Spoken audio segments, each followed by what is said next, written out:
ప్రతి ఒక్కరూ ప్రశాంతమైన జీవితాన్ని కోరుకుంటారు, కానీ ఆ దారిని ఎంచుకునేవారు చాలా తక్కువ.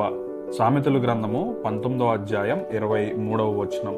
యెహోవా యందు భయభక్తులు కలిగియుండుట జీవ సాధనము, అది కలిగిన వాడు తృప్తుడై అపాయము లేకుండా బ్రతుకును. యెహోవా యందు భయభక్తులు కలిగి ఉండడం అంటే దేవుని పట్ల గౌరవం, విధేయత, దేవునితో సరిచేసుకునే జీవితాన్ని కలిగి ఉండడమని, అలాంటి జీవితం యొక్క బయటి పరిస్థితులు ఎలా ఉన్నా లోపల శాంతి, సమాధానాన్ని కలిగి ఉంటాయని సొలొమోను తెలియజేస్తున్నాడు. అయితే ఇక నుంచి నీకు నచ్చిన సౌకర్యవంతమైన వాటిని వెంబడించకుండా దేవుని వెంబడించు.